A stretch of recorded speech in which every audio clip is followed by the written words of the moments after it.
everybody. I am down here in the Panda Center. My name is Mara. I am an activity coordinator here at Lurie, and I am joined today by... My name is Brenna. I am our senior zookeeper at Clyde Peeling's Reptiland, and also from the Reptiles Alive exhibition at the Field Museum right now. Thank you so much for being here, Brenna. Brenna is joined today by some people from the education team at the Field Museum. They are down here doing some activities, but we wanted to get on Skylight to tell you a little bit about some of the animals that are here visiting us in the Panda Center, but also maybe some of the animals you all have at the museum. Yes. So I got to visit, and we will have a video of that soon.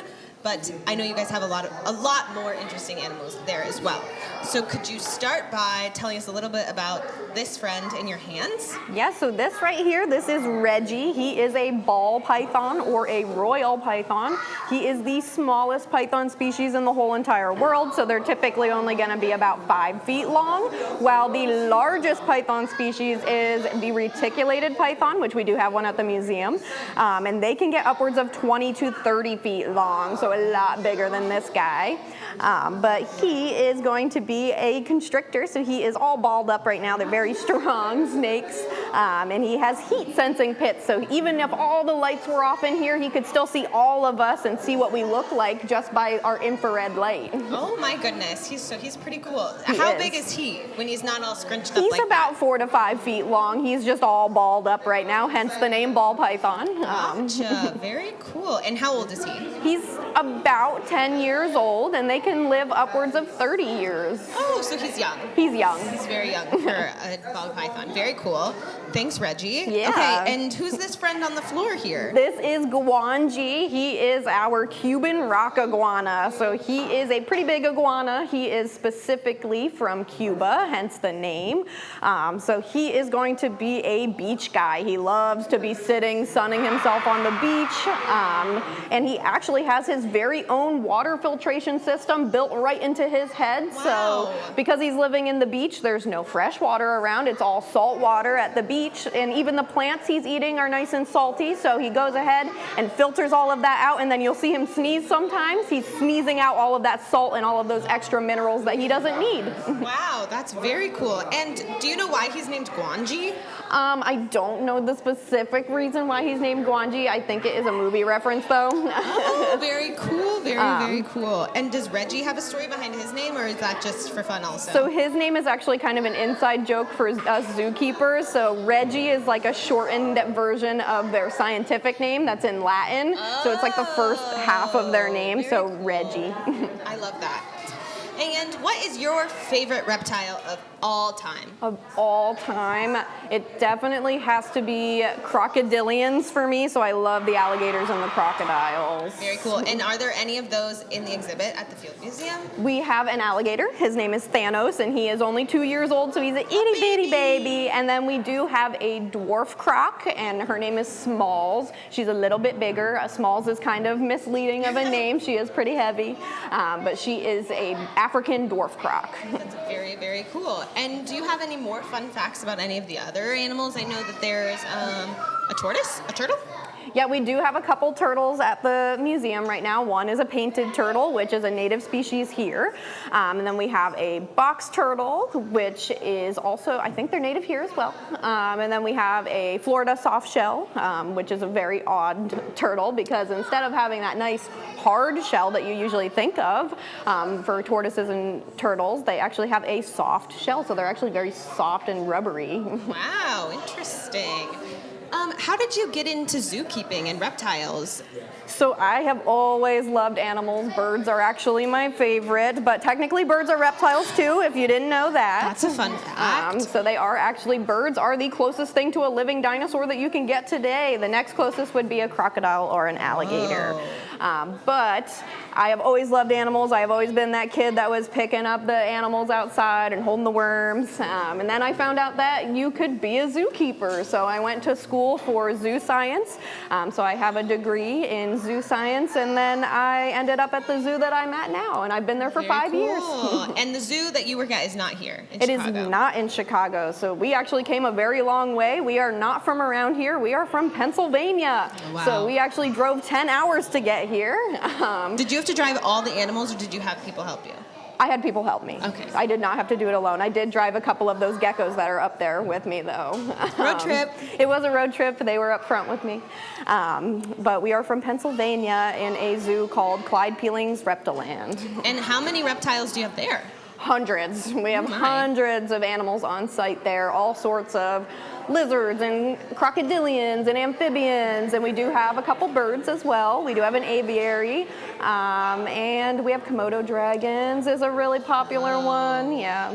That's very cool. Well, someone's wondering what the snake eats.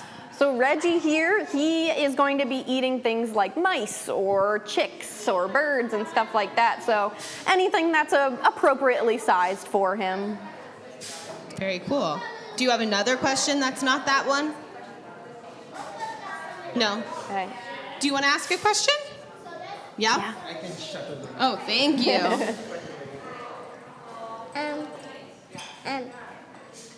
What snakes eat? What do snakes eat? What about, do you want to know what Guanji eats? Guanji's not a snake. We can find out what he eats. He is not. I mean, there are a lot of really different snakes that eat more than just rodents. There are some snakes, like there's a rattlesnake that actually, its main diet consists of centipedes. You don't really think of snakes eating insects, but there are a lot of rattlesnakes and smaller snakes that will actually eat like cicadas and like millipedes and centipedes and stuff like that. There's snakes that eat slugs. There's snakes that eat frogs. So it's not always going to be rodents. But Guanji right here is a vegetarian for the most part. He loves his salads, he loves veggies, and he really loves fruit. He likes apples. I have seen Guanji take down an apple. Yeah, he does love apples, which you might see in the video. That. Oh yeah, Yeah. in our field museum trip, we got to see Guanji eat some apples. So He loves that'll it. come out soon. Jeff, did you want to come over and chat? This is Jeff. He is part of the education team at the Field there. Museum. You can tell us more about. Do you have a question? I do you have wanna- a question first. Okay, so perfect. I know a lot of people think when they think about reptiles, they think about laying eggs, but are there any reptiles that actually have live babies? Yeah, there actually are actually a lot of venomous snakes like vipers. A lot of vipers are actually going to give live birth because they are ovoviviparous. So they actually will hold the eggs inside their body. They will hatch inside of the mom's body, and then it appears as if they're giving live birth. So there are technically reptiles that don't lay eggs. They keep them inside. Wow, that's wild. It is. to It's me. crazy. It's interesting that they have the eggs and they just hatch inside of them. Yeah, and then they just absorb it. Wow, that's crazy. Jeff, did you have another question, or can you tell us a little bit about what you do and what you're holding? Yeah. Sure, I can talk about that. So I have another reptile. It's a feathered reptile, and this is from way back in the Jurassic. So this is Archaeopteryx. Oh, my favorite. Yes, it's the first bird we ever find in fossils way back in the Jurassic, and it helps us connect that, as we were talking about, birds are today's dinosaurs. Birds are just one kind of dinosaur. And so that brought me to another question, or a thought that's kind of crazy, right? We always think of reptiles as like cold-blooded, but there's one kind of reptile that's warm-blooded, isn't there? The birds. birds. Birds are technically reptiles. I mean, they are covered in scales, especially their feet, and they have that really unique foot structure there. So those 3 forward-facing toes, you see that in T-Rex, which is a dinosaur. And you see that Archaeopteryx there was actually the missing link between dinosaurs like theropods, which is what Archaeopteryx is, and our modern-day birds. What makes something a reptile? They are going to have scales. They are going to either give live birth or have eggs. Yeah. Oh, very cool. I didn't have a question, but I wanted to share about one of my favorite reptiles, which is what we have at the Field Museum. And it is a 67 million year old dinosaur. What do we think this one might be from? This is from Sue the T-Rex. So I brought 2 replicas famous. from Sue the T-Rex, if any of you are dinosaur fans out there. So the first one I have... I can hold something for you. Yeah, hold that one. So this one right here is something very sharp and pointy, and T-Rexes have over 50 of these in their mouth. This is a T-Rex tooth. So compared to the size of my head, they have giant teeth, and they'll fall out and regrow throughout their life. So pretty cool. The other thing that I have, I'll trade you here. Another sharp and pointy thing that T-Rexes have, this is a toenail. Do any of you have toenails this big? I would hope the Oh my answer gosh. is no. You need really big shoes to for that one. So they had really big legs because they were such heavy creatures. Our T-Rex, Sue the T-Rex, is 40 feet long. So imagine how strong your legs would be if you had to hold up a 40-foot body. So huge toenails, huge teeth, huge everything else. And we've got a little model of Baby a T-Rex Sue. here. We like to think of our reptiles having scales, but there are some paleontologists, some scientists out there that think that T-Rex might have had feathers. We've never found a fossil with T-Rex feathers before, but that would be really cool to see. We do have lots of other dinosaurs that have had feathers, so some fun things from Sue the T-Rex at the Field Museum. Thanks for letting me share. Thank you for sharing. I'll trade Yeah, you let's this do a little mic. trade. Do you have something else to share? Please come. Oh, wow. This looks nice and soft. I'll let you hold one end if you Oh like. my. Yeah, so this guy on the other hand, does anyone here think he's a reptile? Or does he look different from the two reptiles that we have over Does here? this look like a reptile? No. What I don't about think so. mammal? Who thinks it's a mammal? If you think it's a mammal, put your hands up. Oh, Very we've got- good. I see we've one. got some Very hands good. raised Plenty in the of hands studio. up. So now, yeah, do you remember what reptiles have covering their body? Scales. Scales. Very well done. And what does this guy have covering his body? Fur. Fur. Very good. So now let me ask you a different question. What about us? Do we have scales on our body? I What do hope we not. have instead? Hair. Hair. So are we a reptile or are we a mammal? Mammal. Mammal. Very good. Yeah, so that's one of the key distinctions between reptiles and mammals. Reptiles produce skeleton in the form of scales. We produce skeleton in the form of hair on our body. Wow. Wow. Thank you so much. That's And this lovely. guy is an Arctic fox. It looks very white, but he has a secret. His hair is translucent. It's not white. What? Why does he look like that then? It's the way light kind of shines off him, makes him look white.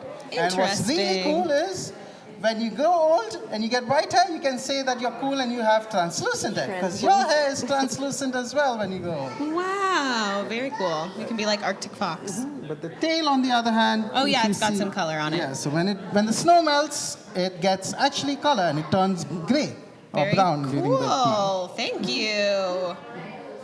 Okay, now does anyone have a question? Anybody? One of the volunteers asked something interesting about the snakes. So they can't hear. Is that correct? They cannot. Okay. They do not have any external ear holes. Talk about that a little bit.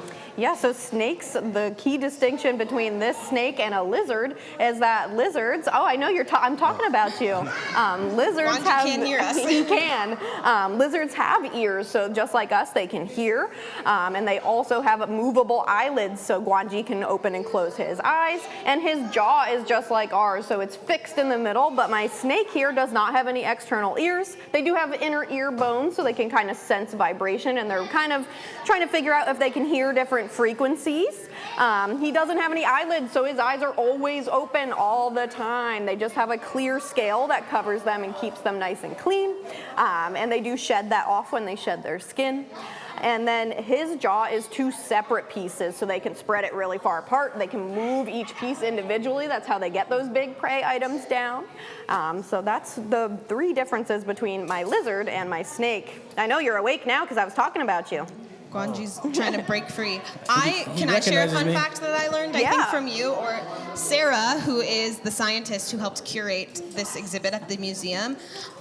She told me that sometimes when you see things that you think are snakes, they're actually legless lizards. And the way Yeah. that you can tell is because legless lizards have ear holes. They do. So we do have a legless lizard at the museum, and he still has the body of a lizard. So actually another way that you would be able to tell is that Reggie's tail right here is only this big. It's only from like here to here on my fingers here. But a lizard, their body is really short and their tail is so long. How can you tell that its tail is only that big? So you 'Cause it can gets see thinner? that it gets thinner, but also this is the very end here. So this is Oh, right here where those little I furs are. see. All the way down to there is just tail. So just Oh, there to there. wow. I know I'm playing with your tail. I'm sorry. He wants to get squished back up. Oh, wait, we have some new people that walked in. Do you have any questions about lizards or reptiles? You don't have to have a question. It's okay if you don't. How big does this lizard, Guanji, how big will Guanji get? So this is full size. He's 38 years old, so he is an adult. And he is going to be the peak of what a male Cuban rock iguana looks like. So he has those nice spikes all the way down his body, which they're actually not as hard as you think they are. They're pretty fleshy because they're all just for show. He wants to look scary to the other male iguanas. He wants to look attractive for the lady iguanas. But that's about as big as they're gonna get. My snake here is also full grown. They only get about 5 feet long. But some other lizards and lizards and snakes are so diverse because they're all the way from the tiniest little gecko that you can find all the way up to a Komodo dragon, which is huge. And then all the way from small little snakes you can find in your backyard up to 30-foot long snakes. So it's very diverse. There's a lot of different sizes, just like people. Yes. Oh, Omari's got a question. Yes, I do. Thank you for coming out here, by the way. This is amazing. Of course. Thank you for I have having a question me. about Guanji, the iguana. So I know like certain lizards can grow their tail back. Yes. If it gets like clipped. Yes. Can Guanji's tail grow back? He can. So he can drop his tail. A lot of lizards can actually just let go of their tail. So they have a special set of ligaments right at the base there. So if something scares them enough, they can just let it go. And it will move around on the ground to hopefully whatever scared them enough for them to drop their tail will be looking at that while they're getting out of there. And some lizards can regrow it. It only takes them a couple months to regrow their tail. It will never So cool. look quite right though. So it might not have those spikes on it. It'll be a different color. It might not get as long. Like the leaf-tailed gecko, we actually have a leaf-tailed gecko that dropped its tail and it's growing back a tiny leaf like this big. So it'll never look the same, but they can regrow it. Some can't, like crested geckos are really popular pets. They cannot regrow their tail. That's Cool. very Thank you so much. interesting. Jeff, did you have something else you wanted to share? Oh, you have a question? You can come closer. What was that? What do you mean by drop the tail? So they actually have like a set of ligaments, and what they do is just detach it. Like they literally just let go of their tail.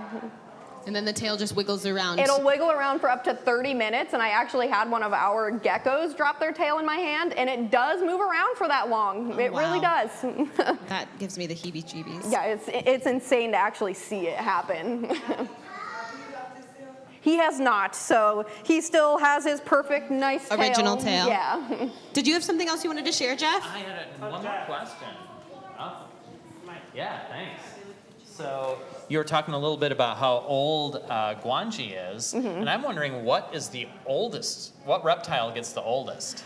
Oh my gosh, turtles and tortoises are gonna live the longest. They can live over 150 years, depending on the turtle. So like snapping turtles that you can find here in Illinois can live to be 150 at least, like minimum. And then a lot of them can live even longer than that, like the giant tortoises, like Galapagos tortoises and giant Aldabra tortoises. They are gonna live hundreds of years. Wow. And sometimes on cartoons with turtles, I see them like jump out of their shell. Now, that seems a little silly to me. It Did is that really silly. happen? It is not true. So they actually have their shell as a part of them. So it is fused to their skeletal structure. Their spine, their ribs, their shoulders, and their hips are all fused to their shell, so they cannot come out of their shell. Wow. So this one is just a model, or this is actually someone's shell? This is a real shell, and it's hard probably for the camera to see, but if you look inside, You can see it. you can see the backbone. Oh, whoa. So that means that if you do touch a turtle, they can feel it on their shell. They do have nerve endings. Oh, I've heard that I don't remember where I heard this, but it kind of feels like a massage for them if you kind of like. Some of them will wiggle into it. They Little love being back scratched. That's so cool. Thank you for sharing. Yeah. Well, does anyone else have a question? Anything else they want to know? The Field Museum will still be here for a little while if anybody upstairs wants to come down and see what we have. But thank you so much again for being here. Thank you for Guanji, having thank us. you. Reggie, thank you. Education team, thank you. It's been so much fun. It is such a privilege to be here. Oh, we will have you anytime. But until next time, Skyline, have a great day. Take care. And we will see you next time. Bye.